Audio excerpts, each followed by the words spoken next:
groups. I define myself, or identify myself as, obviously, I'm Black, I'm African, I was undocumented, I'm stateless, I'm a woman, right? There are all these different categories, and I am a minority within a minority within a minority, and sometimes that can feel very bleak.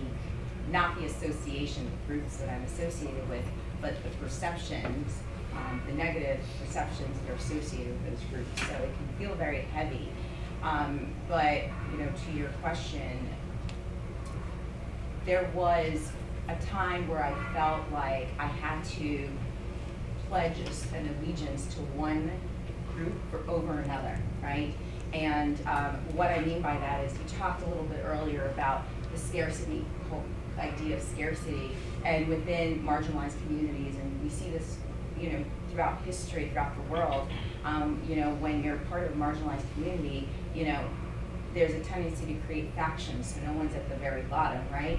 And so, and what ends up also happening when these factions are created is that there's this competition, because there's this idea of scarcity.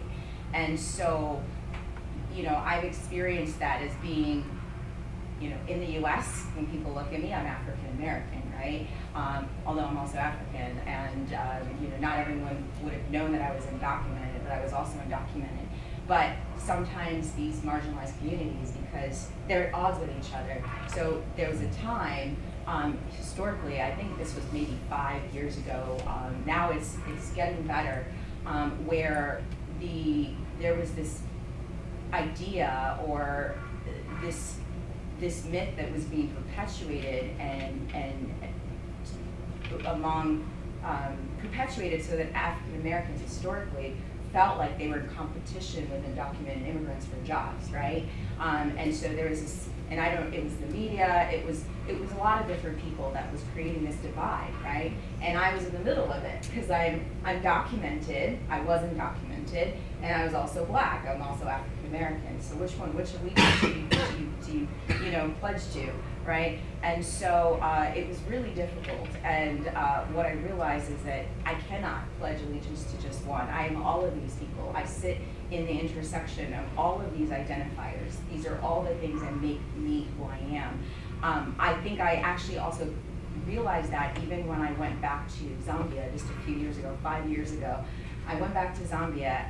In Zambia, everyone referred to me. They're like, "You're American. You're American. You're not African. You're not." I'm like, "Wait, I'm one of you. I was born here, right?" And in America, people are like, they always ask me, "Where are you from? Where are you from? Where are you from?" Right?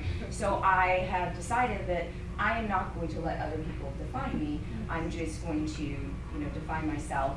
And so I now see myself as more like a chameleon or an ambassador, if you will. I think that when these communities, just like the communities we talked about earlier, the homeless and mispopulated community, foster care, stateless individuals, undocumented immigrants, while they're very unique in their struggle and their journeys, there are some parallels. And if we can come together, these communities can come together, find the similarities, and unite in the conversation, we might be able to move forward faster, quicker, and more effectively. So I feel that I can be this sort of chameleon, or this sort of ambassador and move around from one idea, one community to another, and share the messages and the messaging. So that's kind of how I am now, and I find that feels right for me. It may not necessarily be right for other people, but this is what works for me.